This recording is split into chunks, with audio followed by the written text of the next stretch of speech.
Good morning student. Gender school and society BA और BSc BEd integrated 4 year student, मैं आपके लिए विभिन्न सामाजिक समूहों में एक लड़का एवं लड़की होने का अर्थ एवं अनुभव शेयर किया और विभिन्न पीरियड्स में समय अवधियों में एक लड़का और लड़की होने के अर्थ का अनुभव शेयर किया।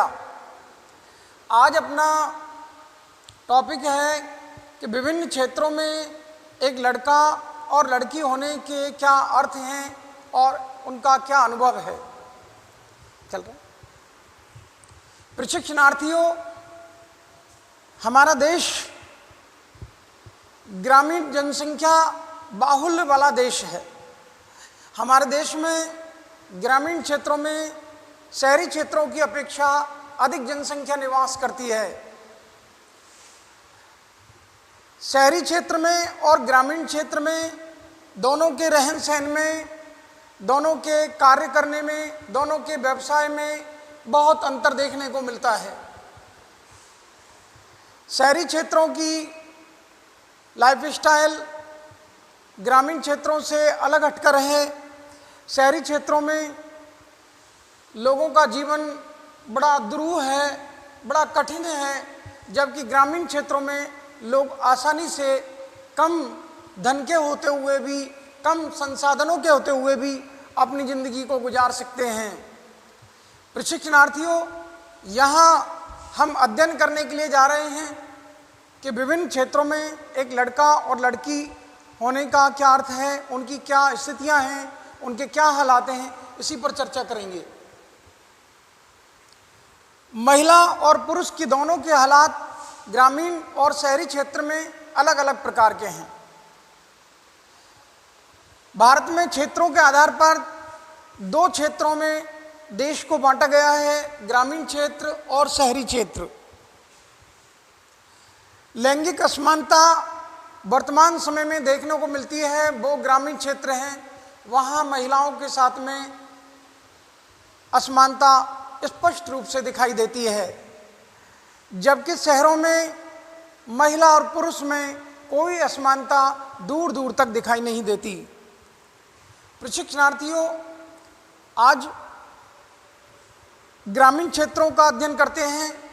ग्रामीण क्षेत्र में आप देखते हैं कि ग्रामीण क्षेत्रों में भारत की अधिकांश जनसंख्या निवास करती है। ये आधुनिक संसाधनों से काफ़ी दूर हैं और इनके पास में भौतिक संसाधनों की, आधुनिक संसाधनों की काफ़ी कमी है। ग्रामीण क्षेत्र में आज भी लोग अपने रीति रिवाजों पर, लोक कानूनों पर, अपनी परंपराओं पर अपनी ज़िंदगी गुजार देते हैं।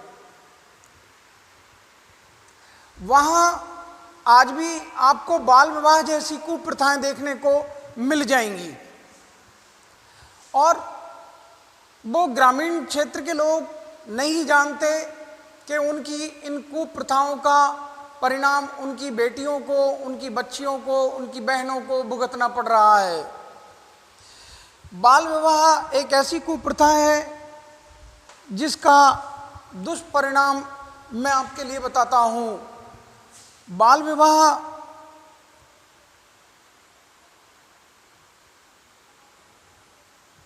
%25 और 70%।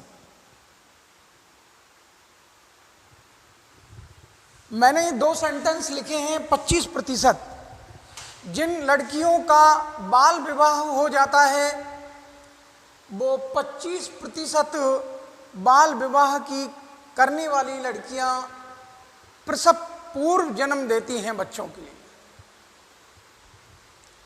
70% बाल विवाह करने वाली लड़कियां एनीमिया का शिकार हैं, भयंकर रोगों का शिकार हैं। या तो वो बच्चे को जन्म देते समय अपने प्राण त्याग देती हैं या ऐसी लाइलाज बीमारी में मुब्तला हो जाती हैं जिसका इलाज करना मुश्किल ही नहीं, नामुमकिन है। प्रशिक्षणार्थियों, आपके लिए लेखक का मकसद ये है कि इन भावी राष्ट्र निर्माताओं को ये सबक दिया जाए कि वो अपने क्षेत्र में जहाँ वो शिक्षण कार्य कर रहे हैं, उस शिक्षण कार्य के दौरान कोई भी उनके क्षेत्र में बाल विवाह जैसी कुरीतियाँ या बाल विवाह जैसी कुप्रथा न पनपने पाए।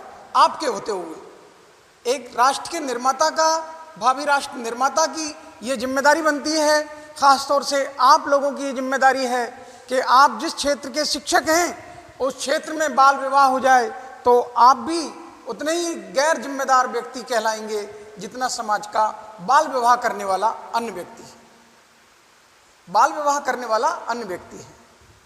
प्रशिक्षणार्थियों, देश के संविधान में आपको इन पाठों को इसलिए पढ़ाया जा रहा है कि आप शिक्षा के इस क्षेत्र में अपना परचम लहराएंगे और समाज में एक नई क्रांति लाएंगे।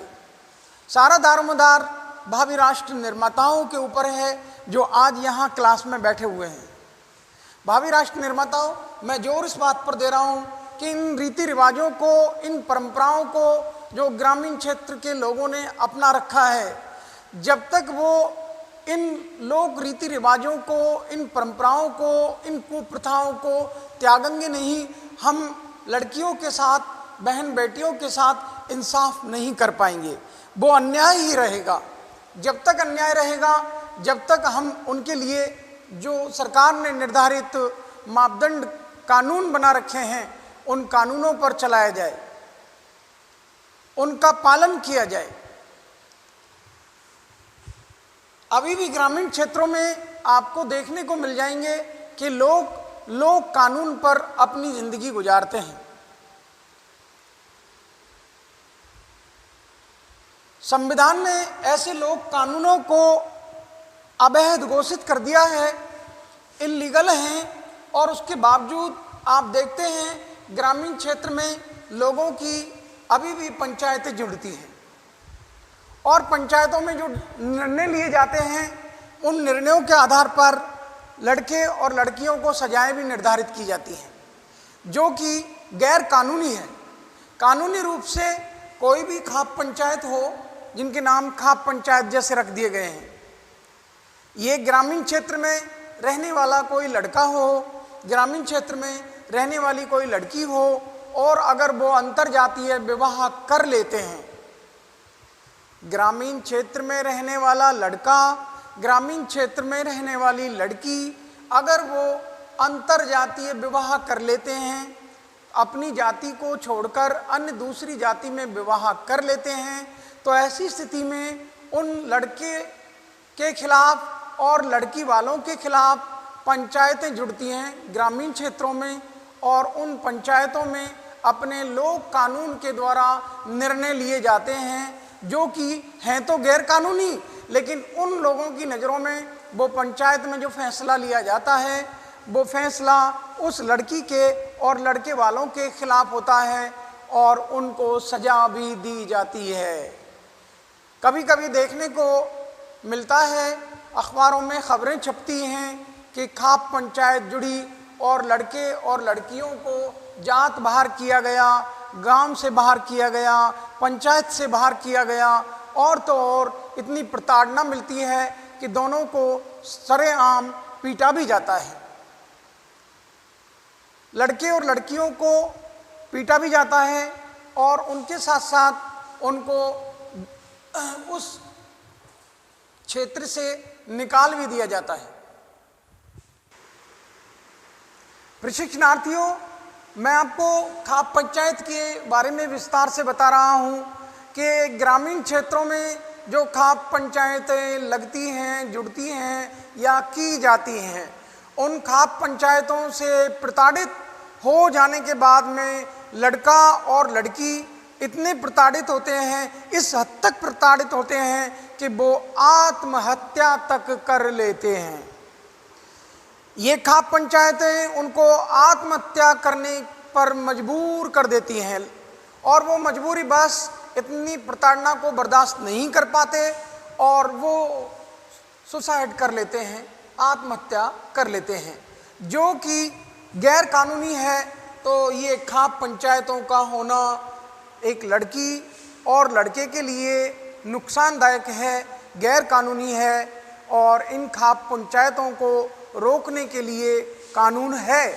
लेकिन जब तक समाज के नागरिकों को जागरूक नहीं किया जाएगा, उनको शिक्षा प्रदान नहीं की जाएगी और शिक्षा और जागरूकता के द्वारा ही हम उनसे इन खाप पंचायतों को और उनके अधिकारों को छीन सकते हैं।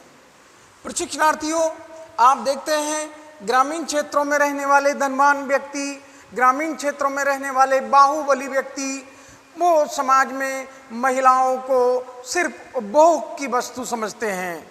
और तो और अगर कोई गरीब परिवार की महिला इन धनवानों के यहाँ, इन बाहुबलियों के यहाँ कुछ मांगने के लिए आ जाती है, आर्थिक सहायता या कोई भी सहायता, तो ऐसी स्थिति में वो महिला को सहायता पहुंचाना तो दूर रहा, बल्कि उसका शारीरिक शोषण भी कर लेते हैं।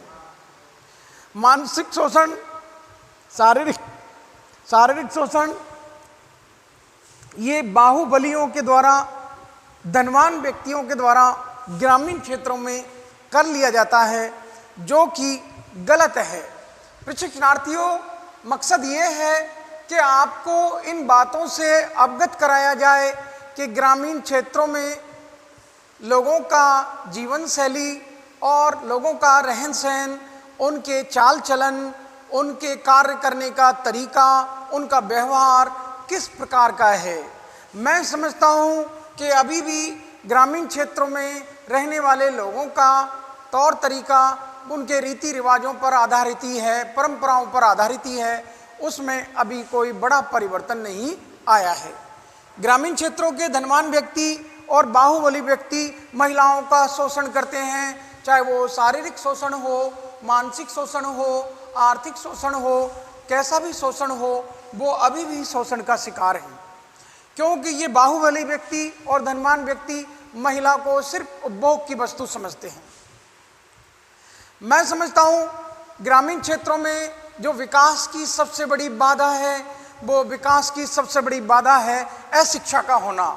अर्थात ग्रामीण क्षेत्रों में लोगों की अधिकांश जनसंख्या अशिक्षित है, जिसका परिणाम ये निकला है कि ना तो उन व्यक्तियों को, ग्रामीण क्षेत्र में रहने वाले व्यक्तियों को, ग्रामीण क्षेत्र में रहने वाली महिलाओं को, ग्रामीण क्षेत्र में रहने वाले पुरुषों को ना अपने अधिकारों का पता है और ना अपने कर्तव्यों का।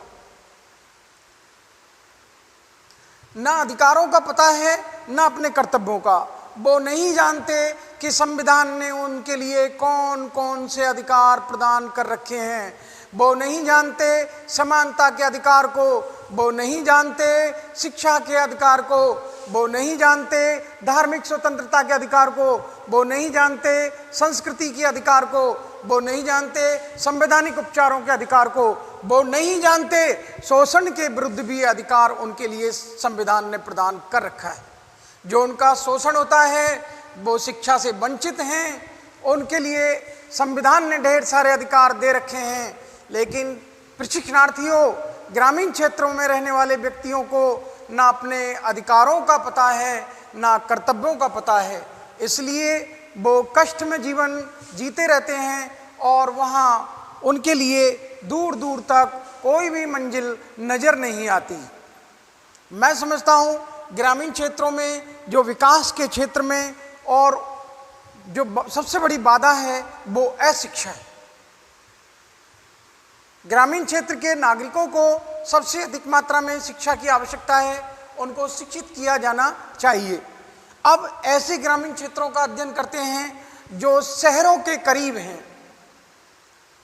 ऐसे ग्रामीण क्षेत्र जो बड़े शहरों के करीब हैं, उन शहरी क्षेत्रों के करीब वाले ग्रामीण क्षेत्रों में आप देखते हैं कुछ लोक परंपराएं कम हुई हैं।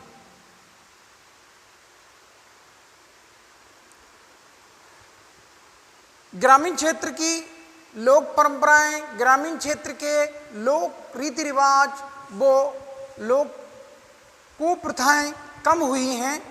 वो ठेठ ग्रामीण क्षेत्र को छोड़कर और शहरों के करीब वाले ग्रामीण क्षेत्र को छोड़कर, शहरों के करीब जो ग्रामीण क्षेत्र हैं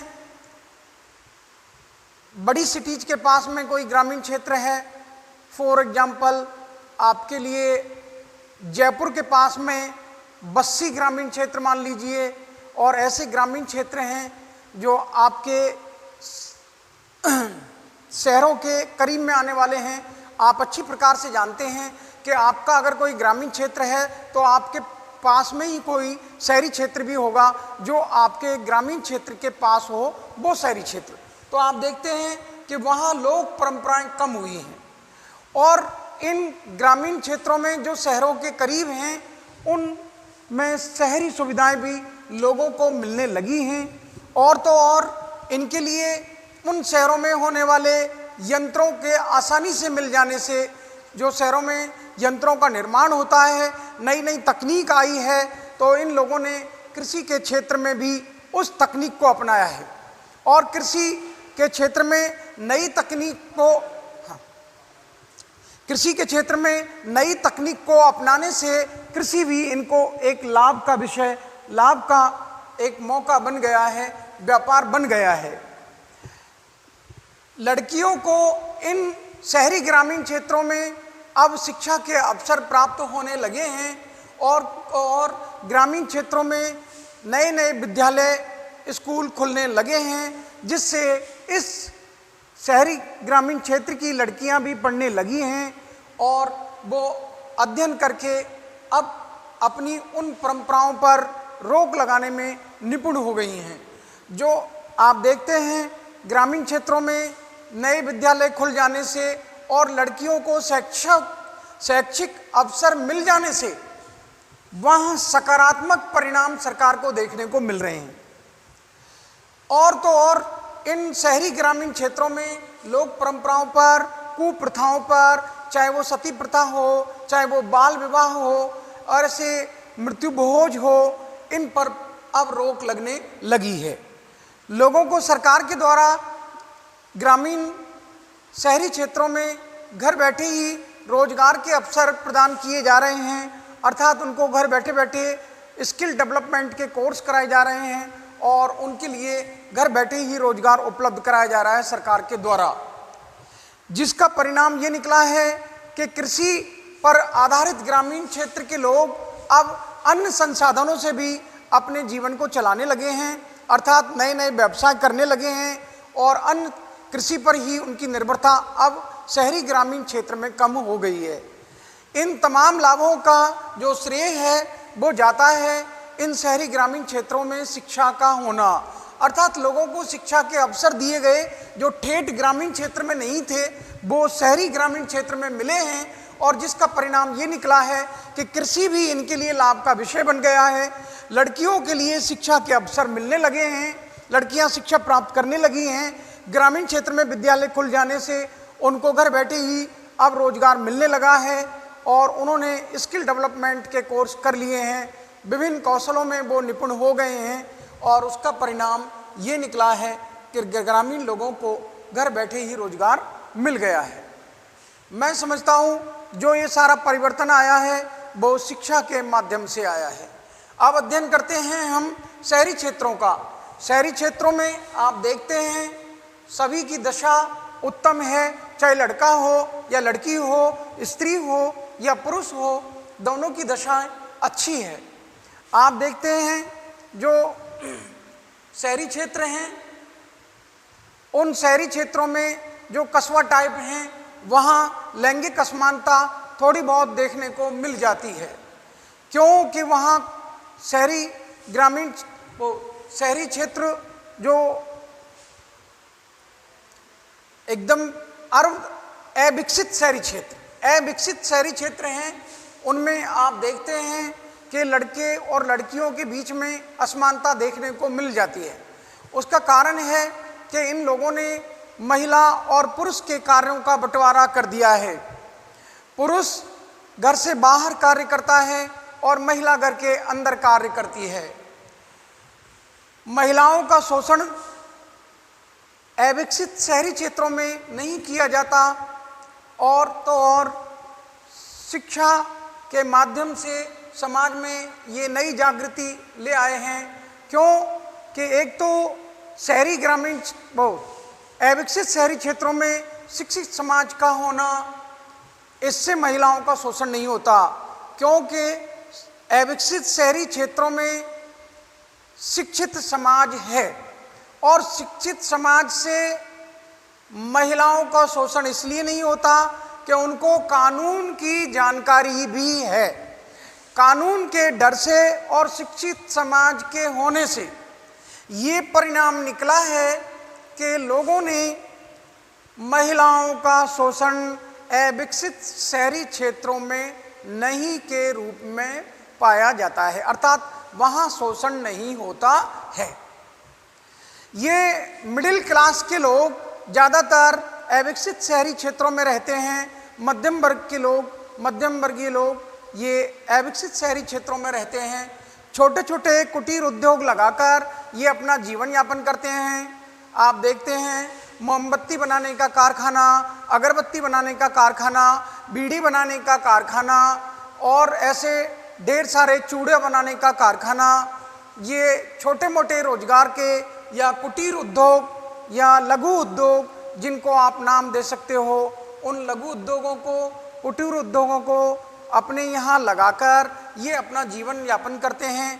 और मैं समझता हूँ अविकसित शहरी क्षेत्रों में रहने वाले स्त्री और पुरुष का जीवन सामान्य है, अर्थात एक लड़के की और लड़की की हालत यहाँ उत्तम है।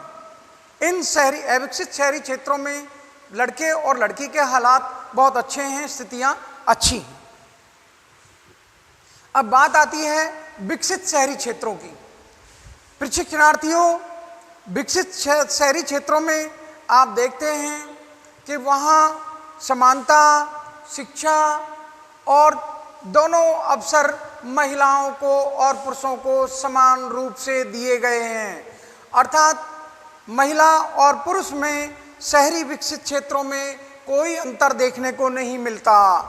और तो और बहुत सारे शहरी क्षेत्रों में ऐसे क्षेत्र भी हैं, ऐसे विभाग भी हैं जहां महिलाएं पुरुषों से कहीं आगे निकल चुकी हैं, अर्थात बहुत सारे विभागों ऐसे हैं जिनमें महिलाएं चाहे पुरुषों से आगे आपको स्पष्ट रूप से दिखाई दे जाएंगी, चाहे वो बड़ी से बड़ी कंपनी की कार्यकारी अध्यक्ष हों और बड़े से बड़े शिक्षण संस्थान की प्रिंसिपल हों या बड़े से बड़े किसी भी कंपनी की एमडी हों, मैनेजिंग डायरेक्टर हों, तो आपको वो पुरुषों से कहीं आगे मिल जाएंगी विभिन्न क्षेत्रों में। आज शहरी क्षेत्रों में, विकसित शहरी क्षेत्रों में महिलाएं समाज में पुरुषों का सहयोग कर रही हैं और वो पुरुषों से कहीं कहीं क्षेत्रों में आगे भी बढ़ गई हैं। और उस क्षेत्र में आप देखते हैं शिक्षा का क्षेत्र है, जिसमें आप देखते हैं महिलाएं पुरुषों से आगे निकल गई हैं। और तो और जब आए दिन कभी भी परीक्षाओं के परिणाम आते हैं तो उन परीक्षाओं के परिणाम में आगे आने पर यही लिखा आता है कि लड़कियों ने लड़कों से बाजी मारी, अर्थात महिलाओं ने पुरुषों से बाजी मार ली है, आगे निकल गई हैं। इन विकसित शहरी क्षेत्रों में लोक परंपराओं को और तो और कुप्रथाओं को ताक पर रख दिया गया है। वहाँ कोई महिलाएं अपने जेठ से, अपने ससुर से, अपने सगे संबंधियों से पर्दा नहीं करती, घूंघट नहीं करती, अर्थात उन्होंने बाल विवाह, सती प्रथा और मृत्यु भोज जैसी परंपराओं को, कुप्रथाओं को त्याग दिया है, ताक पर रख दिया है। वहाँ लड़कियों के लिए और लड़कों के लिए ये अवसर दिया गया है कि वो चाहें तो अंतरजातीय विवाह कर सकते हैं बालिग होने पर। बालिग होने पर उनके ऊपर कोई खाप पंचायत नहीं जुड़ेगी जो ग्रामीण क्षेत्रों में जुड़ती थी। और तो और ग्रामीण क्षेत्रों में खाप पंचायत के द्वारा प्रताड़ना मिलने पर वो लड़का और लड़की इतने मजबूर हो जाते थे कि वो आत्महत्या तक कर लेते थे। शहरी क्षेत्रों में कोई खाप पंचायत आपके खिलाफ नहीं जुड़ने वाली। आप चाहें तो अंतरजातीय विवाह कर सकते हैं। आपके लिए ये सुविधा संविधान की ओर से शहरी विकसित क्षेत्रों में आसानी से देखने को मिल जाएगी। लड़का और लड़की चाहे तो जीवन भर कुंवारे भी रह सकते हैं, वो अविवाहित जीवन भी अपना गुजार सकते हैं, और वो चाहे तो विवाह ना करें, ये उनका अपना निर्णय है।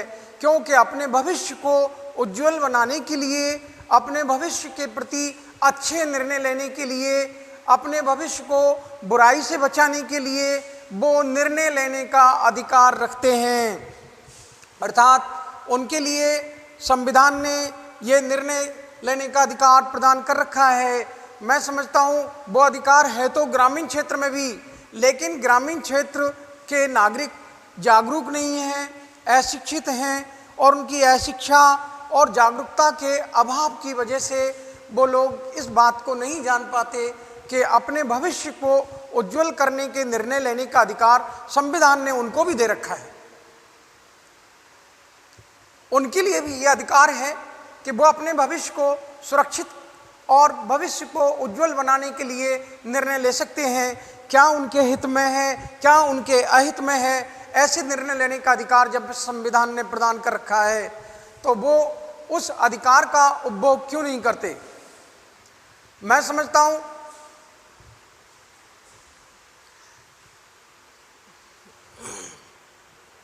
देश के संविधान ने जब उनको ये निर्णय दे रखा है, देश के संविधान ने जब उनके लिए ये निर्णय दे रखा है, देश के संविधान ने उनको अपने भविष्य को सुरक्षित करने के लिए ताकत दे रखी है, तो वो अपने इस निर्णय का उपभोग क्यों नहीं करते। जबकि ग्रामीण क्षेत्र के नागरिक उपभोग नहीं कर पाते अशिक्षा के कारण और जागरूकता के अभाव के कारण, लेकिन विकसित शहरी क्षेत्र के लोग शिक्षित भी हैं और जागरूक भी हैं, और उसी का परिणाम है कि वो महिला को समानता का अधिकार प्रदान करते हैं, महिलाओं को कंधे से कंधा मिलाकर अपने हर कार्य में सहयोग करते हैं, और महिलाएं भी पुरुषों के साथ कंधे से कंधा मिलाकर शहरी विकसित क्षेत्रों में खड़ी हुई हैं। उनको अंतरजातीय विवाह करने का अधिकार है, लोक परंपराओं को उन्होंने त्याग दिया है, वो अपने भविष्य के निर्णय लेने में सक्षम हैं। और तो और इन शहरी विकसित क्षेत्रों में बड़े बड़े उद्योग धंधे स्थापित किए गए हैं, और ये अपना व्यवसाय, अपनी जीविकोपार्जन के साधन वहीं से उपलब्ध करते हैं। बड़े बड़े उद्योग धंधों में कार्य करके, बड़ी बड़ी नौकरियों को, पदों को प्राप्त करके, क्योंकि ज़्यादातर लोग विकसित शहरी क्षेत्रों में सुशिक्षित हैं, उच्च शिक्षाधारी हैं, और उसी का परिणाम है कि उनको अच्छे रोजगार के अवसर भी मिल रहे हैं और वो फल फूल भी रहे हैं। और वहाँ आपको देखने का मिलेगा कि महिला और पुरुष में पद को लेकर, वेतन को लेकर समान कार्य है, समान पद है तो समान ही वेतन मिलेगा, समान कार्य है, समान पद है तो समान ही वेतन मिलेगा। जबकि आप देखते हैं ग्रामीण क्षेत्रों में ये हमको समान कार्य के होते हुए भी समान वेतन नहीं मिलता है, और महिलाओं को जो शहरी क्षेत्र में सम्मान मिलता है वो ग्रामीण क्षेत्रों की महिलाओं को सम्मान नहीं मिलता। प्रशिक्षणार्थियों, इन समस्त बातों को पढ़ाने का मकसद यही है कि आपको संविधान ने जो शक्तियां प्रदान की हैं उनको आप पहचानें और दूसरों को पहचानने में आप मदद करें, अर्थात लोगों को जागरूक करें। और इन तमाम शहरी क्षेत्र में से इन असमानताओं को, चाहे वो लैंगिक असमानता हो, महिला और पुरुष के बीच में भेदभाव हो, या लोक रीति रिवाजों को त्यागने की बात हो, या लोक परंपराओं को त्यागने की बात हो, या लोक कानूनों को नहीं मानने की बात हो, आप देखते हैं, या कृषि क्षेत्र को लाभ का सब्जेक्ट, लाभ का विषय बनाने की बात हो, वो समस्त बातों का श्रेय अगर किसी को जाता है तो वो शहरी क्षेत्र ही हैं, जिनकी बदौलत ग्रामीण क्षेत्रों में या अविकसित शहरी क्षेत्रों में या कस्बे वाले शहरी क्षेत्रों में जो लाभ मिलने लगा है कृषि क्षेत्र में, वो सारा का सारा शहरी क्षेत्रों की ही देन है, इन्हीं को उसका श्रेय जाता है। प्रशिक्षणार्थियों, आज आपने पढ़ा कि विभिन्न क्षेत्रों में एक लड़का और लड़की होने का क्या अर्थ है एवं इसके क्या अनुभव हैं। मैंने आपके सामने पेश किया कि भारत में क्षेत्रों के आधार पर दो क्षेत्रों में देश के नागरिकों को, महिला और पुरुषों को बांटा गया है, ग्रामीण क्षेत्र और शहरी क्षेत्र। शहरी क्षेत्र में आप देखते हैं, ग्रामीण क्षेत्र में और शहरी क्षेत्र में आपको स्पष्ट रूप से मैंने एक एक शब्द के माध्यम से ये अंतर स्पष्ट किया कि ग्रामीण क्षेत्रों में रहने वाली लड़कियों का और शहरी क्षेत्रों में रहने वाली लड़कियों का इस प्रकार का जीवन है। शहरी क्षेत्र में रहने वाले लड़कों का, ग्रामीण क्षेत्र में रहने वाले लड़कों का इस प्रकार का जीवन है। मैंने आपके सामने ये समस्त बातें रखी। स्पष्ट रूप से निकल कर आता है कि ग्रामीण क्षेत्रों में रहने वाले लड़के और लड़कियों को अपने अधिकारों का, अपने कर्तव्यों का ज्ञान नहीं है और उसकी सबसे बड़ी प्रमुख कारण है, उसका कारण यही है सबसे बड़ा कि वहाँ के लोग जागरूक नहीं हैं, जागरूकता का अभाव है और अशिक्षित हैं, जिसकी वजह से वहाँ की लड़कियों का और लड़कों का दोनों का जीवन शैली में आपको अंतर देखने को मिलता है। शहरी क्षेत्रों में आप देखते हैं कि वहाँ के नागरिक शिक्षित समाज से जुड़े हुए हैं, शिक्षा से जुड़े हुए हैं और अपने अधिकारों और कर्तव्यों के प्रति जागरूक भी हैं और उसी का परिणाम है कि उनकी जागरूकता और शिक्षित समाज का होना, दोनों से वो शक्तियों का उपभोग, संविधान ने जो ताकत उनको दे रखी है उसका उपभोग वो आसानी से करते हैं। चाहे वो शैक्षिक अवसरों की समानता हो या कानूनी समानता हो या आप देखते हैं व्यावसायिक समानता हो, रोजगार की समानता हो, ये सारी की सारी समानताएं आपको शहरी क्षेत्रों में देखने को मिल जाएंगी। मैं समझता हूँ मेरा ये छोटा सा पाठ आपको आज मैंने जो अध्ययन कराया है प्रशिक्षणार्थियों, ये आपके समझ में थोड़ा ज़रूर आया होगा और आगे हम पढ़ेंगे। मैं आपके लिए धन्यवाद ज्ञापित करता हूँ।